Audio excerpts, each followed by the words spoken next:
Good morning, Year 2. Happy Tuesday to you all. I've put this picture on again because I think it's lovely. Good morning, life. Good morning, family. Good morning, friends. I hope you've got your book ready and you've written your date in your book, which is Tuesday the 5th of May. We're going to be starting with our reading comprehension today, which is more on Lunchbox, the story of your food, going into our core skills, then into our maths work where you'll need your paper or your book again. Then we've got our spelling, and then we've got our English, brief recap on connected curriculum, and then I will show you the mindfulness activities. So, for reading today, you need to read this extract here, and you've got 2 questions to look at. You should be getting the hang of it now. So, read it, read the questions, get your answers ready in your head. Remember to pick out them keywords to help you. Pause it so you can do that now. When you're ready, press play and we can look at the answers together. So this is what your sentences need to look like in your book. So number 10, seeds grow into, and fill in the missing number. Number 11, the miller grinds the grains to make them into, and writing the answer. Pause it now, write your answers down and press play when you're ready to look. Okay, so number 10. What do the seeds grow into? So here we need to find where it tells us about growing. So I will read it for you. Bread. A farmer plants seeds, so we know it's about seeds here, in spring.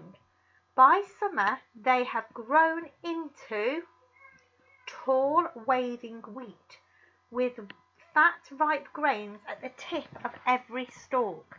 So your answer should be seeds grow into tall waving wheat with fat ripe grains at the top of every stalk. Can you remember when we talked about not just putting a one-word answer but copying exactly what it says to make sure we are getting the answer we need?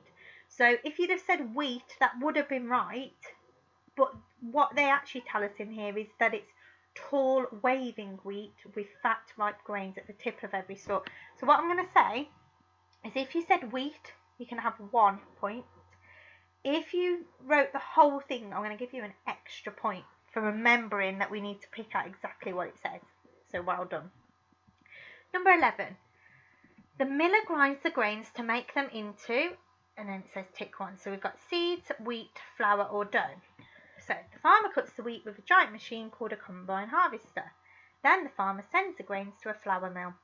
The miller grinds the grains of wheat into flour.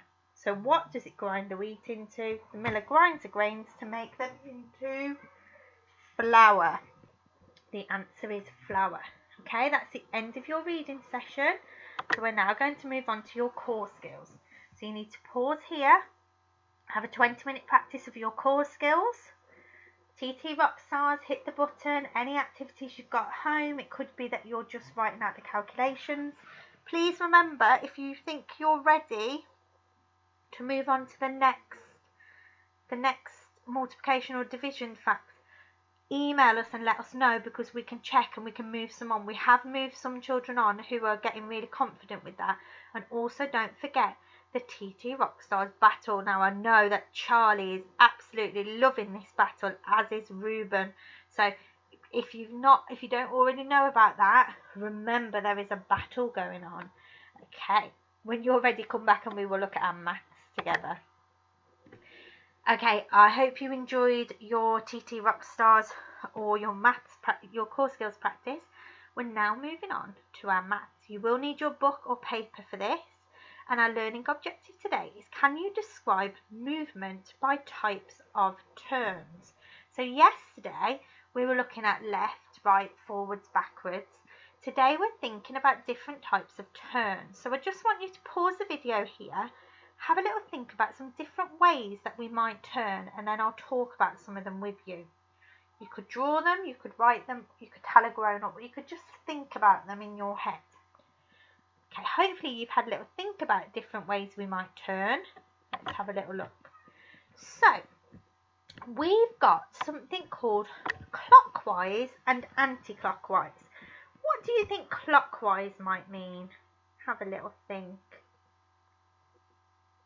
That's right, you can see here it's a clock. So clockwise means that you turn the way a clock would turn, the way the hands on a clock would turn. So the normal way of a clock is called clockwise. Now if it goes the opposite way of clockwise, so the way, not the way the clock hands would go, the other way, we call it anti-clockwise. So just have a little look at that and make sure you've got in your head the difference between clockwise, going the way the clock hands would, and anti-clockwise, going the opposite way, so backwards really. Make sure you understand them. We've then got a full turn. So if we were stood, and you can do this now with me if you want to, you could do a full turn. So show me a full turn now. So you'd start facing, if I'm facing my drawers and I do a full turn, I'm going to face my drawers when I turn. Fantastic. Okay, so that's a full turn. We've then got a half turn. So remember, that would be just turning halfway. Now we've done lots of work on half of shapes and half of numbers, so you all know that when we're finding half, it's splitting something into two pieces. So it's going halfway round. Okay, and we've also got a quarter turn, which again, we know about quarters. Quarters is how many pieces? 4. So a quarter, we'd only be turning 1/4 or a quarter of a turn. So have a little practice. You can see here I've put some examples to show you. So the meerkat was facing here. Quarter turn, he would face that way. Half turn kangaroo, facing this way, then he'd turn that way. So there's some to help you there. So the words we need to know, the movement, different movements and turns are full turn, half turn, quarter turn, clockwise and anti-clockwise. When you're confident that you know those, I've got a little activity for you to do. So you can turn to somebody in your house, or you can ask a partner. So it might be a brother or a sister, or it might be your mom or your dad or whoever there is. And you're going to ask them to describe the turn using the language full turn, half turn, quarter turn, three-quarter turn, clockwise and anti-clockwise. So you're just going to have a go. So it might be that mom shouts full turn and you do a full turn, or somebody shouts quarter turn and you do a quarter turn. Clockwise, anti-clockwise. So remember, if it's a half turn clockwise, you're going halfway round the clock. If it's halfway anti-clockwise, you're going halfway the other way. Okay, there is a little clip here. I think it's called Groovy Grandma or something, that you can watch if you want to. But I just want you to make sure you're secure with that language ready to do. I'd do it. So have a little look at that. Okay. So you'll do it is match the turn to the description. So we've got Ladybird, who starts in this position and ends up in this position. How has it moved? We've got an owl that starts here and ends up in this position. And we've got a lollipop who starts here and ends up in this position. We've then got 3 different descriptions. It says a full turn, a quarter turn clockwise, or a half turn anti-clockwise. So make sure you're thinking about not just whether it's done a quarter or half, but whether it's clockwise or anti-clockwise. Pause it here, have a go. What you might want to do in your book or your paper is you could literally just draw a ladybird. You can copy them out if you want to, draw both of them, and then write this next to it. Okay, so whichever one it is, write it next to it. Or you could just write the word ladybird, what it's done, or just draw one. It's up to you. Okay, hopefully you've had a go at that, and we'll have a look at the answers now. So the ladybird has done a half turn. So has it gone clockwise or anti-clockwise, or does it matter? It doesn't matter, does it? Because if it goes clockwise, it would be facing that way. But if it went anti-clockwise, it would be facing that way. However, we only have one that says a half turn anti-clockwise, so it must be this one. Looking at the owl, it started like this and it's ended in the same position. So what's it done? It's done a full turn. Give yourself a tick if you got that right. And then finally, the lollipop, we've started like this. How far has the lollipop gone? That's right, it's a quarter. And has it gone the way of the clock or the opposite? The way of the clock, so it's a quarter turn clockwise.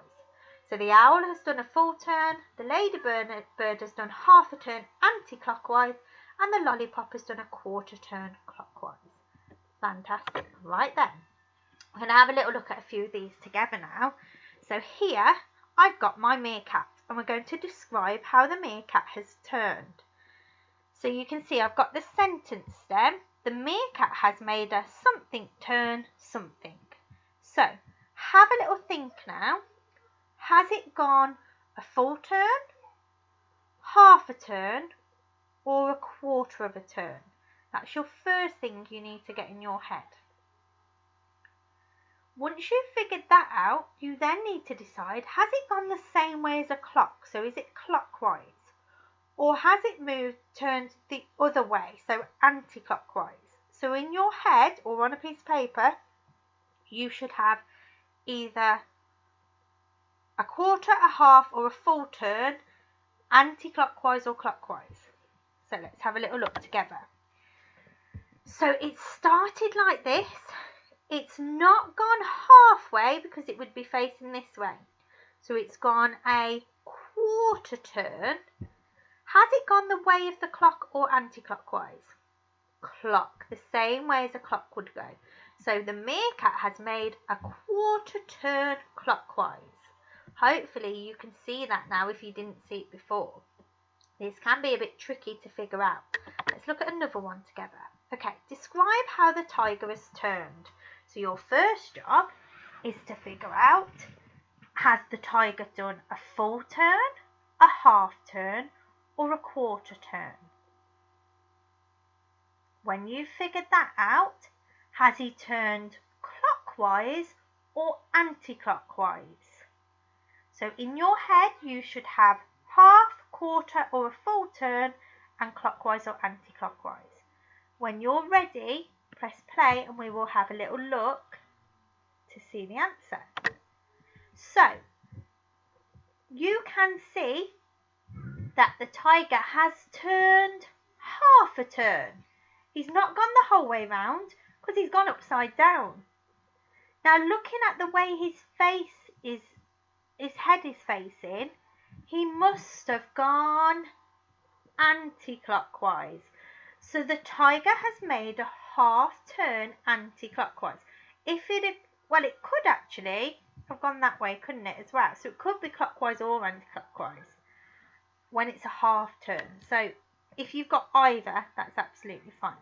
What I would like you to do now is describe how the triangle has turned each time. So again, on your paper or in your book, you can either draw the pictures and then write the sentence, or you can just write the sentence. So the triangle has made a something turn something. So remember, that's whether it's a half, quarter, full, and then whether it's anti-clockwise or clockwise. Pause it now. When you're ready, press play and we'll go through the answers together. Okay, this one was a bit trickier. It got Mrs. Mulliner thinking. So let's look at the first one. So how much of a turn has the triangle done from this triangle to this triangle? Is it a full turn? No. Is it a half turn? Yes, you're right, it is a half turn. So has it gone clockwise or anti-clockwise? Now the arrow is a clue here. That's right, it's going the way of a clock, isn't it? The way the hands will go on a clock. So the triangle has made a half turn clockwise. Give yourself a tick if you've got that right and put a dot next to it if you got it wrong. Okay, this one had me thinking because you've got to think about how the triangle is to begin with. So this time, my triangle isn't standing up to begin with. It's facing left, okay? So it's gone from facing left to facing upwards. So has it done a full turn? No. Has it done half a turn? No. If it did half a turn, it would be facing this way, like this one, wouldn't it? So it's actually done a quarter of a turn. Has it gone the way a clock would go or the other way? So if you look at the arrow, it's gone clockwise. So the triangle has made a quarter turn clockwise. Give yourself a tick if you got it right and a dot if you got it wrong. Okay, last one. So my triangle is facing down this time. Has it done a full turn? No. Has it done half a turn? No, if it was half a turn, it'd be back like this, wouldn't it? So it's actually done a quarter turn. Has it gone the way a clock would go, or has it gone the opposite? So is it clockwise or anti-clockwise? Look at your arrow. That's right. So the triangle has made a quarter turn anti-clockwise. If you found that really tricky, what I'm going to suggest you do is don't move on to the deepen it today, but get a grown-up with some objects to turn the object and you to tell them how you've turned it. So for example, it could be a teddy bear and you've got your teddy bear in front of you and then you move it, or you get your grown-up to move it, and then you tell them. So if you've turned it so it's facing the wall and then it's gone all the way around, it's facing the wall, it's done a full turn. Okay, thinking about that: clockwise, anti-clockwise, half turn, quarter turn, full turn. You can challenge yourself to a 3/4 turn. Just make sure you're secure with it. If you got all of those right, or 2 of those right, and you think that you do know what you're doing, then carry on watching. We'll look at the deepen it together now. Okay, so we've got an always, sometimes, never. If 2 objects turn in different directions, they will not be facing the same way. So this is a challenge for you to now go and get 2 objects. So again, it could be 2 teddy bears, it could be 2 spoons, it could be 2 books, it could be 2 anything. It doesn't really matter. What I would like you to do is turn them in different directions, doing half a turn, a full turn, a quarter turn, and see if that is true. So if 2 objects turn in different directions, they will not be facing the same way. Always, sometimes, or never. So all you need to write after you've explored that is the word always, sometimes, or never. When you're ready, come back and we'll look at the answer together.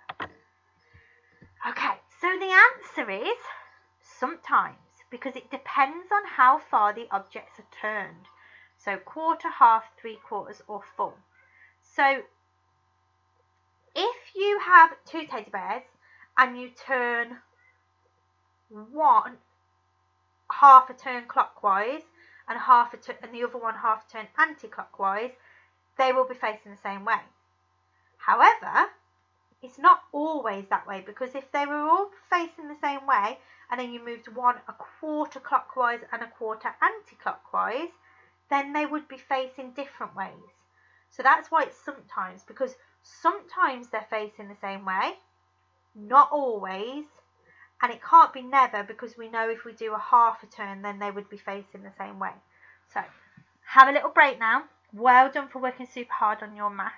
There was some really... This one always gets Miss Mulliner thinking that it's that thinking about how much it's turned and being able to visualise it without actually having an object in front of you. So if you need that object to help you, that's absolutely fine. Okay, lovely. Go and have a little break. When you're ready, come back with your books and we're going to do our spellings. Hello guys, I hope you had a nice little break. So coming back, we are on some challenge words for our spellings today. So it's a little bit different when we do challenge words, isn't it? Because there isn't just one spelling pattern for us to look for. So they are just different challenge words that we need to learn. So what I thought you could do today, some of them have the same pattern. So you can see last and past do, a class, grass, pass, path and bath. So it's just words for you to practice. So I thought, well, you can do it in any way you like, but some ideas of just making it a little bit different. If you've got some paint and paper, you can maybe have a go at painting the words. If you've got some chalk and it's not too rainy outside, you could go and write your spellings outside. Coloured pencils, Play-Doh, sand. I've also added a different way of practicing your spelling, which is fancy letters. So you can write out each of your spelling words in any fancy writing that you want to. They could be curly or dotty or anything. So that's a different one to try. You can do one we've already practiced, or you can use something else. If you've got magnetic letters, you could use them. Okay, so Have a little practice. When you're ready, press play and we will come back and do our English. Okay, so looking at diaries this week, what features can we pick out that makes diaries effective? So what I would like you to do now is to pause the video to read these two diaries. We've got a diary of Little Red Riding Hood and we've got the diary of the Young Pirate. Have a little look and see which features you can find. Last week I spoke to you about maybe making your own success criteria, so picking the things out and having that there to help you to refer back to with your keywords and things. So you could do that today. Pause it, have a little look. What are the features that make these pieces diaries? Brilliant. So hopefully you found some different things in there. Let's have a little look. So we're going to have a go at doing this now with Mrs. Mulliner highlighting the things on the piece of paper. So hopefully it lets me do it. So we've got Diary of Little Red Riding Hood, Saturday the 4th of May. Dear Diary, you are not going to believe the day I've had. First thing this morning, my mum told me I had to take some cakes to my poorly granny.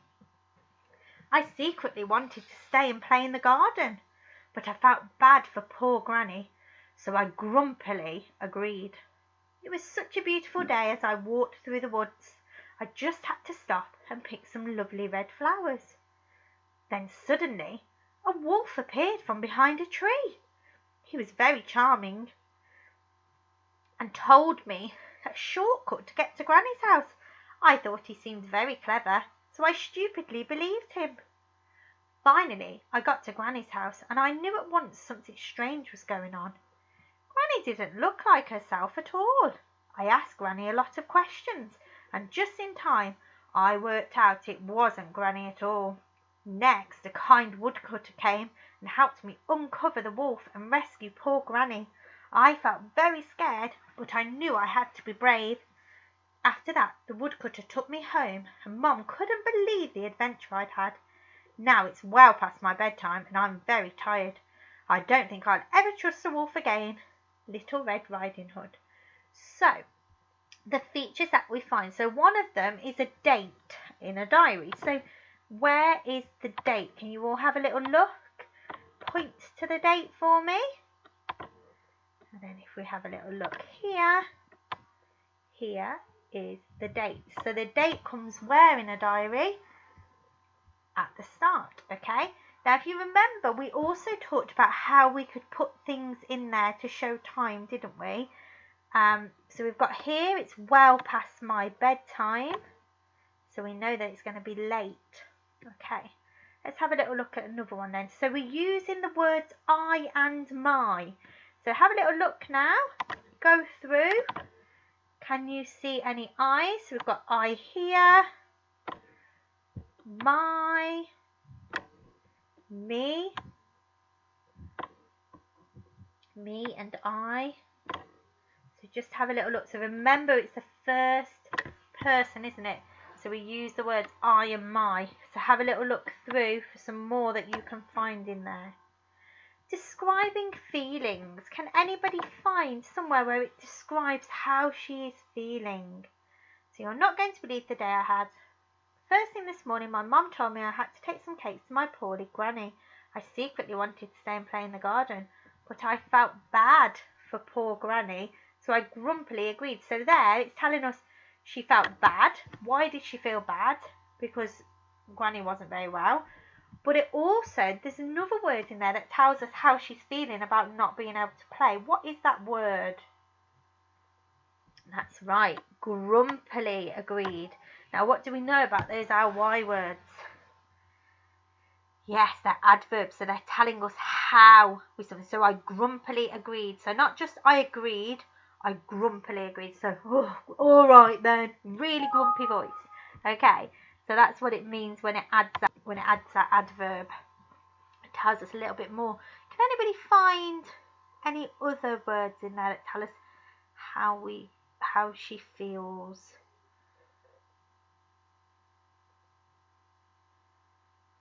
Yeah, that's right. So here in this paragraph, you have a little look. She tells us how she feels there. Next, a kind woodcutter came and helped me uncover the wolf and rescue poor Granny. I felt very scared. That's right, very scared. But I knew I had to be brave. And then at the end it tells us it was way past her bedtime, so she's very tired. Okay, so you can see that in a diary entry, she's gone from feeling bad, grumpy, scared to tired. So it's lots of different emotions in there, and we always describe our feelings in a diary. So she wrote about the events in order. So she didn't tell us about the wolf right at the beginning. She told us what happened when she got up in the morning. That's another time, isn't it? Another time word there. So we've got that she woke up in the morning. Whoops, sorry guys. See if it'll let me do it there. Yeah, in the morning, okay? So words like morning and then the evening and bedtime, they tell us when it happened as well. Okay, and then finally, using time linking words like next, first and then. So have a little look through. We've got quite a few of those in there that we saw. So we've got first. I love the opener. You are not going to believe the day I've had. You could all use that for the start of yours, couldn't you? So first thing, it tells us what she did. Then, suddenly, finally, next, and after that. They're all words that tell us, that link the time, aren't they? Okay, super. Right. Let's get rid of all that, otherwise it's going to be on Mrs. Muller's other page. Well done for finding all those features. Let's have a look at your challenge today. Okay. So you are going to have a go at writing the start of your diary, telling us about how you feel.